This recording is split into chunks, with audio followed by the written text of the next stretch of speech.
Baik anak-anak, apa kabarnya hari ini? Baik ya.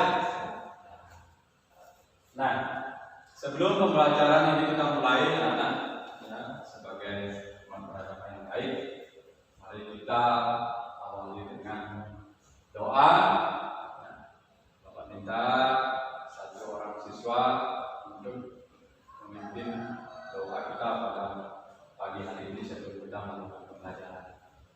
Siapa kira-kira yang mau memimpin doa? Ayo, tidak usah banyak ya, Reva. Silakan.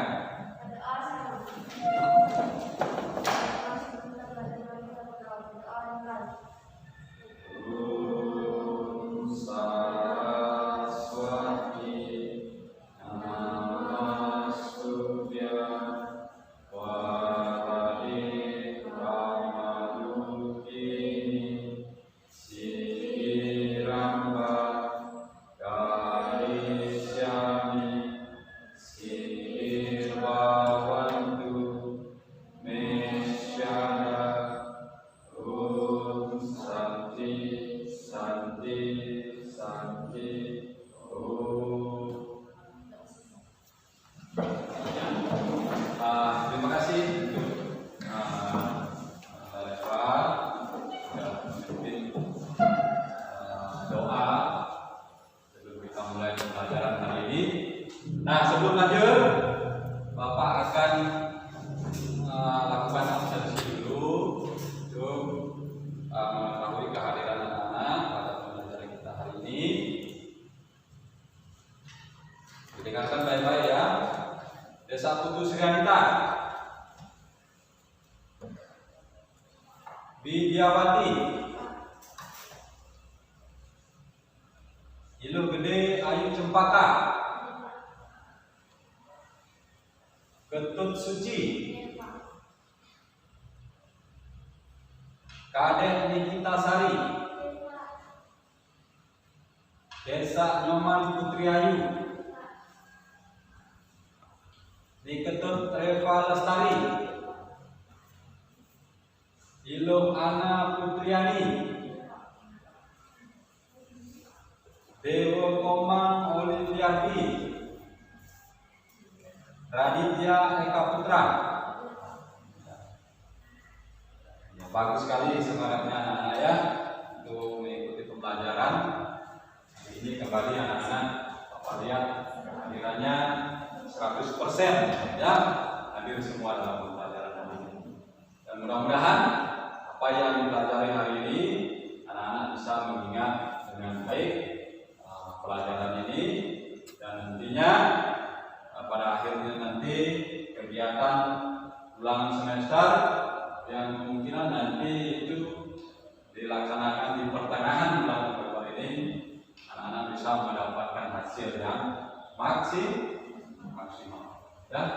Jadi itu diingat, tanpa adanya pengulangan pembelajaran maka akan mudah sekali dilupakan ya, karena daya ingat manusia itu terbatas ya.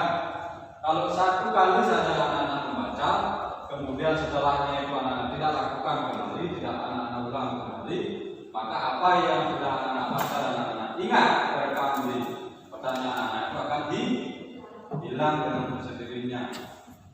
Apa ya? Pasti seperti itu. Apa ya? Nah, itulah pentingnya kita belajar itu secara mengulang-ulang. Ya. Jangan pernah bosan untuk belajar. Nah, lanjut anak-anak. Sebelum kita masuk pada materi kita hari ini, materi pembelajaran hari ini, Bapak ingin mengingatkan kembali anak-anak akan pelajaran-pelajaran yang sudah kita lalui atau pelajaran minggu lalu yang sudah kita pelajari bersama. Ya, ada yang ingat? Ada yang masih ingat apa yang kita pelajari minggu lalu? Ada satu orang angkat tangannya, nggak usah malu-malu, ya. Ayo. Ya, anak, apa yang dipelajari minggu lalu? Ya, ajaran Tawang Asi, betul sekali.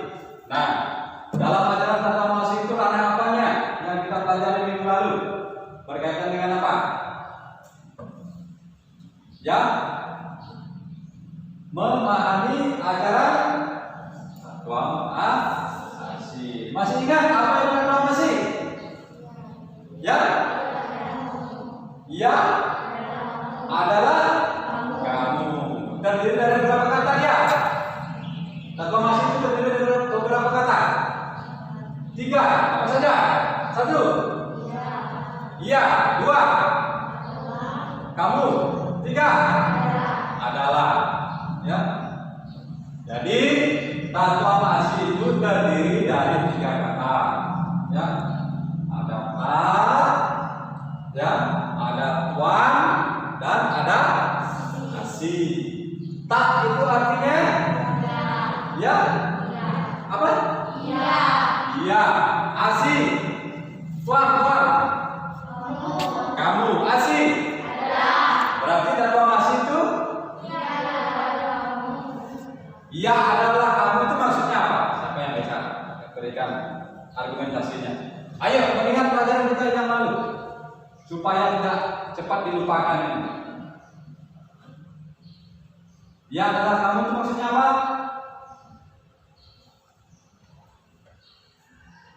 Ya? Ada yang bisa? Nah, kalau nggak ada, Bapak ingatkan kembali. Ya, jadi konsep Tatkwa Asih itu, ya, sesuai dengan pengertiannya, ya, Tatkwa Asih itu berarti ia adalah kamu. Maksudnya di sini adalah mengajarkan kepada kita semua, ya, menyadarkan kepada kita semua bahwa semua yang ada di alam semesta ini adalah bersaudara. Satu dan yang lainnya itu adalah saudara, bukan orang lain. Kenapa begitu? Karena sudah jelas dalam kitab suci kita, dalam kitab suci Weda tersurat dengan kalimat Wasudewa Kutuwakam. Sesungguhnya semua yang ada di dunia ini bersaudara. Semua makhluk hidup ini. Kenapa dikatakan bersaudara? Karena dijiwai oleh satu sumber. Apa itu? Jiwa mana? Ya. Setiap makhluk hidup pasti dijiwai. Siapa yang menjiwai? Atma. Jiwa mana? Dari mana asalnya? Dari itu sangat individuasi. Makanya Atman itu disebut dengan percikan terkecil. Jadi, jika semua makhluk hidup ini dijiwai oleh Atman, apa bedanya antara Bapak dengan kalian? Tidak ada, tak? Tidak ada. Makanya disebutkan dalam kitab suci kita, sesungguhnya semua makhluk hidup di dunia ini bersaudara. Ya, ingat itu baik-baik ya. Nah, nanti kalau ulangan semester dia bisa menjawab. Bapak masuk kasih keluar nanti soalnya semester. Ya. Tuh. Nah, kita lanjut pada pembelajaran kita hari ini masih tentang konsep Tatkwa Asih dalam cerita Itihasa. Ya, minggu lalu kita hanya sebatas membahas tentang memahami Tatkwa Asih itu, mulai dari pengertiannya dan bagaimana Tatkwa Asih itu dalam kehidupan kita sehari-hari. Ya, nah hari ini kita akan masuk pada konsep Tatkwa Asih dalam cerita Itihasa, ya. Nah, kompetensi dasar yang akan membantu kita pada pembelajaran hari ini, nah, yang pertama yaitu memahami, ya, ajaran Tatkwa Asih dalam cerita Itihasa. Nih. Kemudian yang kedua, menyajikan cerita Tatkwa Asih yang terkuat dalam Itihasa. Ini adalah kompetensi dasar yang akan kita pelajari, yang akan membantu pelajaran kita pada pagi hari ini atau pertemuan hari ini, ya. Kemudian tujuan pembelajaran, ya, tujuan pembelajaran kita pada hari ini setelah mempelajari, ya, materi tentang konsep Tatkwa Asih dalam cerita Itihasa ini. Nanti anak-anak itu mampu menguraikan konsep Tatkwa cerita istihasan. Mampu menguraikan di sini maksudnya adalah setelah anak-anak mempelajari tentang istihasan dalam tatomasi dalam cerita-cerita istihasan itu, anak-anak mampu nanti menyebutkan, mampu nanti mengaplikasikan konsep tatomasi itu dalam cerita istihasan.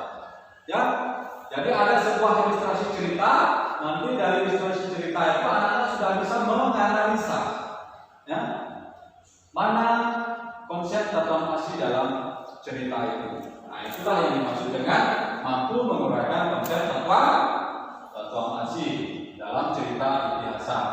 Kemudian yang kedua yaitu mengidentifikasi konsep tatomasi dalam cerita istihasan. Ya. Nanti anak-anak setelah mempelajari cerita tentang istihasan, itu anak-anak mampu mengidentifikasi, mampu mendapatkan mana konsep-konsep tatomasi dalam cerita tersebut. Yang mana dia tergolong tatomasi, yang mana dia tidak tergolong tatomasi. Ini yang menjadi tujuan pembelajaran kita, ya. Nah, selanjutnya kita masuk pada tujuan pembelajaran yang pertama tadi berkaitan dengan konsep tatomasi. Nah, sebelum Bapak jelaskan sedikit tentang konsep tatomasi ini, Bapak minta satu orang, ya, Niktasari. Mana Niktasari?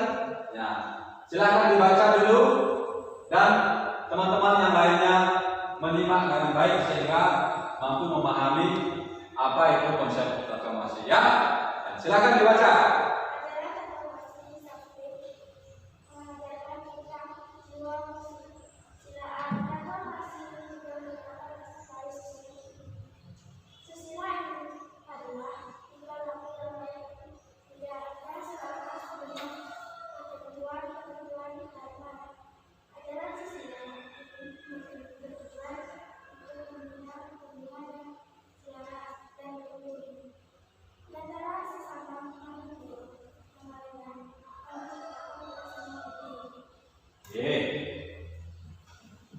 Lanjut. Bapak tunjuk Raditya Eka Putra. Silakan dibaca. Agama Hindu mengajarkan bahwa adanya sifat tenggang rasa dan sikap kebersamaan itu disebabkan karena manusia pada dasarnya adalah sama. Sikap tenggang rasa hidup bersama, saling tolong menolong, saling memberi dan menerima adalah merupakan pemahaman sikap toleransi dalam agama Hindu. Ya. Sikap tenggang rasa hidup bersama, saling tolong menolong dan saling memberi dan menerima tidak terbatas pada orang-orang tertentu saja. Hal ini dapat terjadi di dalam hidup bermasyarakat. Oke, terima kasih Niktasari dan Eka, ya, sudah membantu membaca terkait dengan konsep tatomasi. Nah, sekarang simak baik-baik, ya. Jadi ajaran tatomasi di samping mengajarkan tentang jiwa kesusilaan, tatomasi ini juga merupakan dasar dari susila Hindu. Ya, maksudnya di sini tatomasi itu tidak hanya sebagai konsep, sebagai konsep yang mengajarkan kita yang berkaitan dengan ajaran susila, tetapi dia lebih dalam lagi atau lebih jauh lagi merupakan dasar dari ajaran susila itu. Ya, kenapa begitu? Karena konsep tatomasi itu memiliki makna yang sangat luas dan sangat mendalam, sehingga dia dijadikan sebagai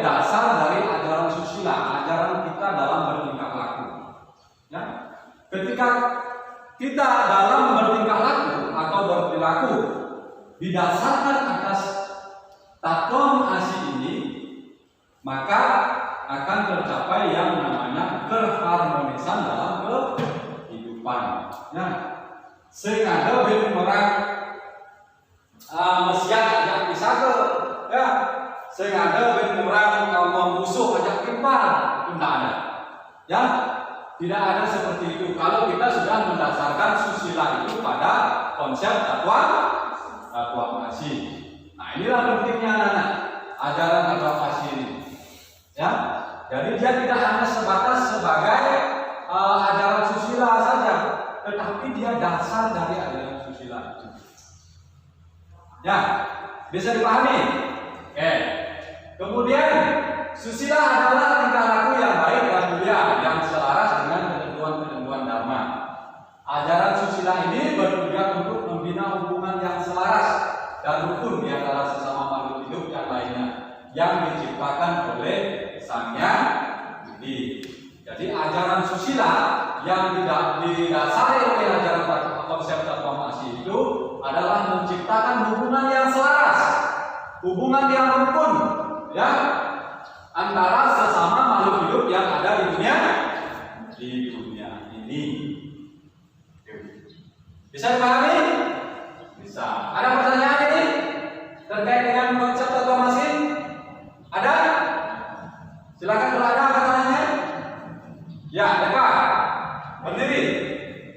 Apa yang dimaksud dengan selaras? Oke, bagus. Apa yang dimaksud dengan selaras? Ya. Jadi anak-anak, selaras di sini yang dimaksudkan dalam konsep takwa kasih ini adalah hubungan yang harmonis, ya, tidak saling menjelekkan, tapi dia sama-sama berjalan. Ya, jadi dia tidak saling mengganggu, dia tidak saling menjelekkan, tapi dia sama-sama berjalan, selaras, beriringan. Ya, seperti itu selaras, sama dengan beriringan. Ya, kalau kita berjalan beriringan, tidak mungkin akan tabrakan, ya kan? Ya, kalau kita beriringan jalan begini pasti tidak akan tabrakan. Tapi kalau kita jalannya begini, ada yang dari kiri satu dari kanan satu, maka akan bertabrakan. Ini selaras, ya, beriringan bersama. Nah, inilah termasuk dalam konsep takwa kasih. Sudah bisa dipahami ya Pak? Oke, bagus. Kita lanjutkan. Nah, ini tadi yang dibaca oleh Raditya Eka Putra, ya. Agama Hindu mengajarkan bahwa adanya sifat tenggang rasa dan sikap kebersamaan itu disebabkan karena manusia pada dasarnya adalah sama. Ya, jadi di sini agama Hindu itu mengenal konsep atau sifat tenggang rasa. Kenapa? Karena manusia pada dasarnya adalah sama. Sama di sini maksudnya adalah bahwa manusia itu adalah makhluk sosial, satu dan yang lainnya itu saling membutuhkan, tidak bisa hidup sendiri. Ya, itu. Makanya manusia itu pada dasarnya sama, sama-sama dijiwai oleh. Ya. Jadi dengan menyadari ini akan muncul yang namanya sifat tenggang rasa. Apa itu tenggang rasa? Ada yang tahu tenggang rasa? Tenggang rasa. Hah? Ya, tidak ada. Tenggang rasa ini bisa diartikan saling mengasihi, saling menyayangi, saling memberi. Itu tenggang rasa. Sama-sama merasakan satu sama lainnya. Ya. Kalau ada teman yang menderita, yang terkena musibah misalnya, kita jangan tertawa, ya. Kita jangan malah menolong dia, tetapi kita ikut merasakan kesedihannya dengan memberikan misalnya dan menyumbang dan lain sebagainya. Ya, ini yang dimaksud dengan tenggang rasa. Sama-sama merasakan apa yang dirasakan oleh teman atau orang lain. Itu. Nah, lanjut. Sikap tenggang rasa hidup bersama, saling tolong menolong, saling memberi dan menerima adalah merupakan pengalaman sikap toleransi dalam agama Hindu. Sikap tenggang rasa hidup bersama, saling tolong menolong dan saling memberi dan menerima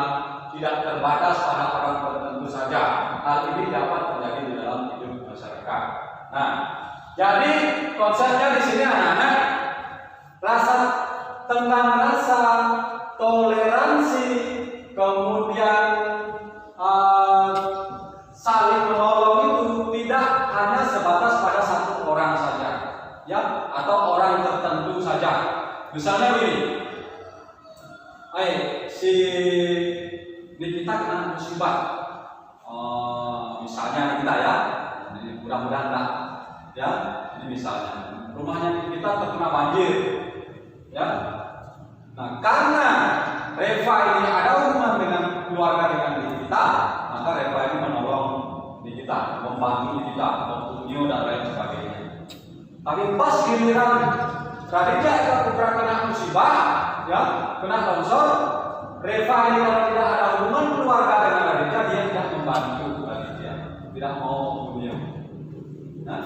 Nah ini salah, ya, karena konsep reformasi itu tidak hanya rasa tolong menolong, rasa toleransi, itu rasa tegang rasa itu tidak hanya ditujukan pada seseorang saja, apalagi orang yang dekat dengan kita, tetapi ditujukan pada semua orang yang ada di dunia ini, ya, itu konsepnya.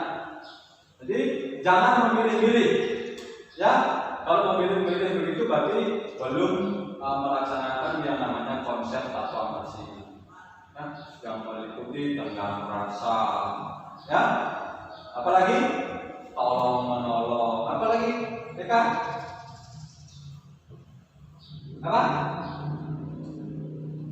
Apalagi saling memberi, apalagi bisa sebutkan contohnya lagi? Ya, memberi tidak terbatas pada orang tertentu, ya. Nah, dari penjelasan ini ada yang ditanyakan? Ya, kita silakan. Apa yang dimaksud dengan toleransi? Ya, bagus. Apa yang dimaksud dengan toleransi? Ya, toleransi ini sebenarnya kalimat yang populer, kalimat yang sering didengarkan, ya. Tapi terkadang kita mendengarkan sesuatu itu tidak serta-merta memahami maknanya. Betul nggak? Betul, ya. Nah, contohnya seperti toleransi. Kalau toleransi ini di sekolah pasti sudah sering sekali kalian dengar. Terutama pelajaran PKN ini pasti sering menyinggung tentang toleransi, ya. Nah, toleransi ini kalau diartikan dari kalimatnya dari Kamus Bahasa Indonesia, toleransi ini adalah rasa kebersamaan baik terhadap individu maupun kelompok, ya, saling menghargai, ya, baik individu maupun kelompok. Contoh sederhananya, kalian ketika melakukan persembahyangan atau tulisan di sekolah itu tidak diganggu oleh teman-teman kalian yang lain yang beragama lain, misalnya Muslim atau Kristen. Itu adalah contoh toleransi. Begitu juga ketika teman-teman yang lain yang beragama Islam, yang Kristen itu melaksanakan ibadah, kalian juga tidak mengganggu, ya. Ini yang namanya toleransi, saling menghargai antara individu atau maupun kelompoknya. Paham kita? Iya. Kita lanjut ya. Lanjut. Iya. Sekarang, nah, kita sekarang masuk pada takomasi dalam itihasa. Ya, itihasa ini merupakan cerita, ya. Cerita pada masa lampau, ya, cerita dahulu, ya, yang berkaitan dengan ajaran-ajaran kesusilaan, yang berkaitan dengan ajaran-ajaran agama, ya. Dalam agama Hindu, itihasa yang paling terkenal itu ada dua, Mahabharata dan Ramayana. Nah, inilah yang kita bahas nanti. Salah satunya yaitu Mahabharata. Ini ada cerita tentang Bima Bima dan raksasa Hidimi. Ya. Ini Bapak minta anak-anak silahkan membaca cerita ini baik dalam bukunya, buku cetaknya, atau yang Bapak saya tayangkan di slide PowerPoint ini. Silahkan dibaca salah satu orang. Nanti yang lainnya menyimak dan membaca di bukunya masing-masing. Paham ya? Nah, setelah itu nanti dari cerita ini Bapak minta anak-anak merumuskan, mencari mana dari cerita ini yang termasuk konsep aklamasi, mana dari cerita ini yang masuk dalam yang bukan termasuk konsep aklamasi. Paham? Paham ya? Oke. Nah, sebelum membaca ini Bapak bagi kelompok dulu. Ya. Bapak bagi kelompok dulu. Untuk kelompok pertama itu ada Reva, ya. Reva, kemudian siapa lagi di sini? Widiawati, Desa Kutu, Sri Anita mana? Nah, ini sudah masuk kelompok 2 ya. Kemudian Lo Gede Cepaka. Nah, masuk kelompoknya Reva. Ketut Suci. Mana? Masuk kelompoknya Reva. Kadek Niktasari. Masuk kelompok Reva dan Dewa Oma Oliviani. Sudah 5 orang ya? Siapa tadi angkat tangannya? 1, 2, 3, 4, 5. Oke. Yang lainnya yang tidak disebutkan namanya berarti masuk kelompok 2. Ya. Nah, kelompok pertama itu diketuai oleh Reva. Reva ya. Dan kelompok yang kedua diketuai oleh Sri Anita ya. Oke. Sekarang yang kita masuk pada cerita pertama. Ini berkaitan dengan Mahabharata. Ya. Bima dan raksasa Hidimi. Reva silakan dibaca ceritanya. Yang lainnya menyimak. Dalam cerita Mahabharata yang dilakukan perjalanan Hidimi dan para Pandawa keluar dari Gua Balagala adalah sebuah istana yang dibangun oleh Pandawa untuk Pandawa yang terbuat dari asma dan kemudian dibakar dengan menggunakan mencapai kunci dan Pandawa berkat pertolongan dari Naga juga yang menggunakan dalam kerja untuk membuat terowongan arah. Pandawa bersama selamat melanjutkan perjalanan ke arah selatan. Sampailah kita di sebuah hutan yang lebat di bawah pohon berduri yang sangat lebat. Di sanalah mereka beristirahat jika mereka beristirahat terdapat seperti yang silakan melanjutkan bisa hubungan ini adalah 2 orang raksasa akan berada yang bernama Bima dan Hidimi. Pandawa beristirahat di bawah pohon berduri. Baunya diusung oleh Bima. Dia lalu menyuruh adiknya Hidimi menangkap para Pandawa untuk dijadikan senjata. Berangkatlah Hidimi pohon berduri tempat Pandawa beristirahat. Hidimi melihat Bima yang melihat Bima Hidimi bercinta dan ingin menjadikan Bima suaminya. Sementara Bima sedang tidak sabar menunggu kedatangan Hidimi. Dia masih datang ke pohon berduri melihat adiknya berbicara dengan Bima dan menyebut makan. Dia bilang caranya sini dan Bima berhasil membunuh Bima. Setelah berdirinya Bima untuk membunuh Bima untuk mengambil Hidimi untuk diberikan setelah setahun berlalu. Hidimi melahirkan seorang putra laki-laki yang bernama nama Balagala. Oke, itu tadi cerita berkaitan dengan cuplikan cerita Mahabharata. Nah, Bapak minta sekarang kelompok 1 silakan mulai mengerjakan konsep-konsep aklamasi yang kalian temukan dalam cerita ini? Ada berapa konsep proklamasi yang kalian temukan dalam cerita Bima dan Bibi ini? Ya, silakan mulai dikerjakan. Kemudian untuk kelompok 2, kita lanjutkan pada cerita Rama mengasingkan diri ke hutan. Ya, ini juga berkaitan dengan konsep proklamasi. Jadi, pada kelompok 1 apa namanya? Kelompok 1 dari kelompok 2. Bukan kelompok 1, kelompok 2 yang namanya. Oke. Sri Anita, silakan dibaca. Agak cepat sedikit, kemudian nanti kalian bisa membuat konsep-konsep proklamasinya. Silakan kelompok 1 dikerjakan. Sekarang kelompok 2. Rama sebagai putra raja atau putra mahkota disambut gembira oleh rakyat ayahnya, kecuali Mantara.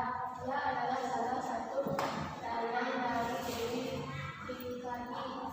Mantara sangat iri dengan pengangkatan Rama sebagai putra raja. Dia menginginkan agar anak junjunganlah yang menjadi dua raja. Dia lalu menghadap junjungannya agar mau mengusulkan kepada raja agar pegang pengangkatan Rama sebagai dua raja dibatalkan. Sebaliknya Jatalah yang diangkat menjadi dua raja, dan supaya Rama pindah ke dalam hutan selama 14 tahun. Mula-mula Dewi Kaiki. Terus. Setuju dengan usul Mantara, tetapi karena rencana Mantara membuat argumentan, akhirnya Dewi Tingkani menyetujui usul Mantara tersebut. Tetapi dia masih ragu-ragu apakah usulnya akan bisa diterima oleh raja Mantara, lalu mengingatkan Dewi Tingkani akan peristiwa beberapa tahun yang lalu. Pada waktu itu Dasarata terlibat dalam suatu peperangan. Dasarata terluka. Dewi Tingkani membawanya di tempat yang aman dan merawat luka-lukanya. Oke. Sekarang sudah kelompok 2, silakan dibuat konsep proklamasi yang terkandung dalam cerita Ramayana tadi. Sekarang kelompok 1 silakan dibaca hasilnya. Sudah selesai, maju lebar depan. Ya. Menghadap ke temannya, silakan.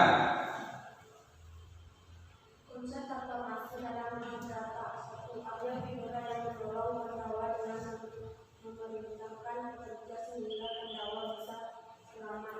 Dua raksasa Bibi yang berniat mendorong Pandawa agar tidak dimangsa oleh putranya, yaitu raksasa Hidika.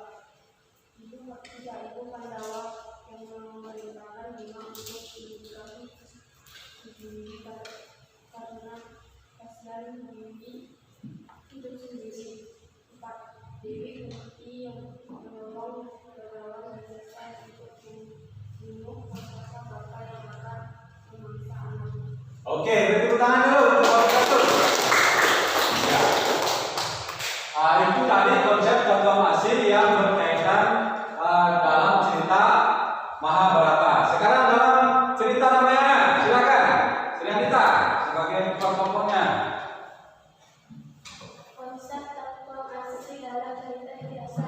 1. Rama yang telah menyerahkan tahta kerajaan kepada Bharata agar ayahnya tidak ingkar janji pada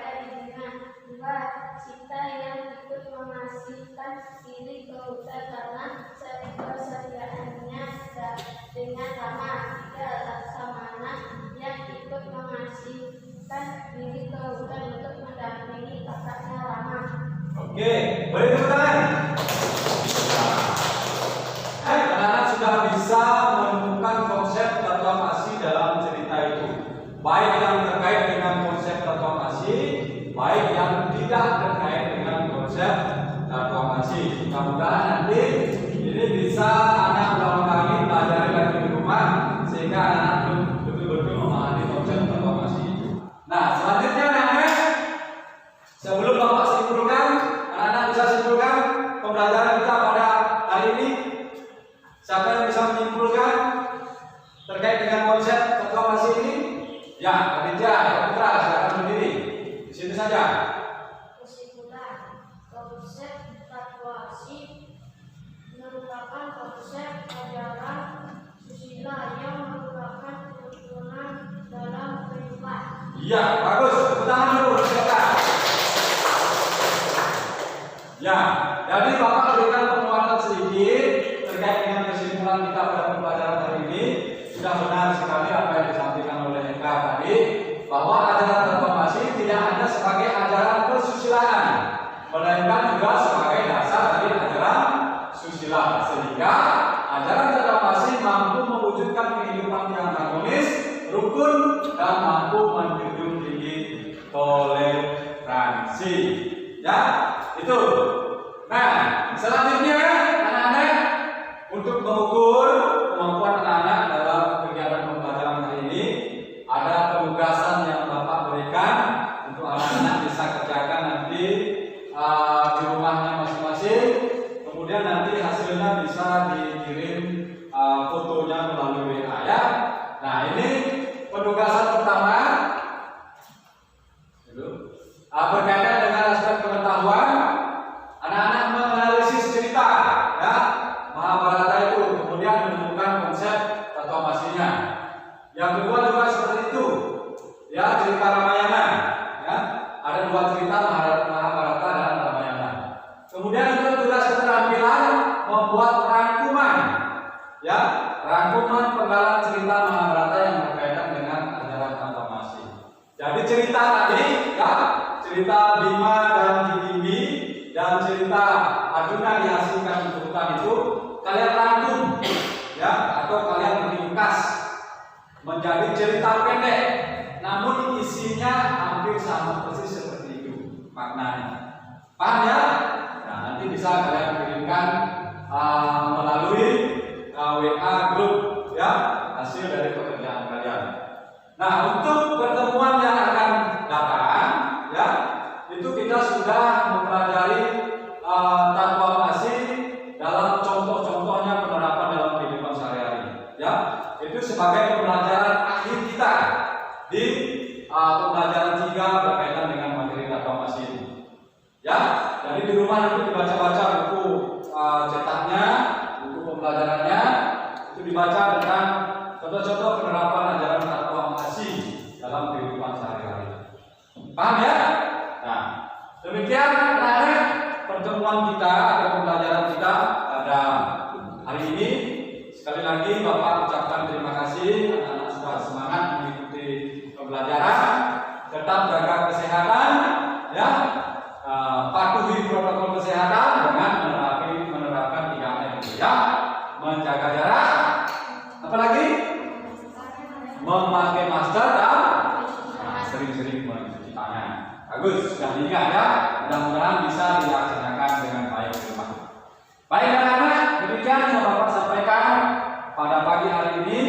Semoga Sang Hyang Adi Saraswati memberikan kita berkah anugerah ya, kecerdasan, sehingga kita menjadi orang-orang manusia yang berilmu, yang cerdas dan berakhlak mulia. Baik, Bapak akhiri pertemuan hari ini dengan para Santi.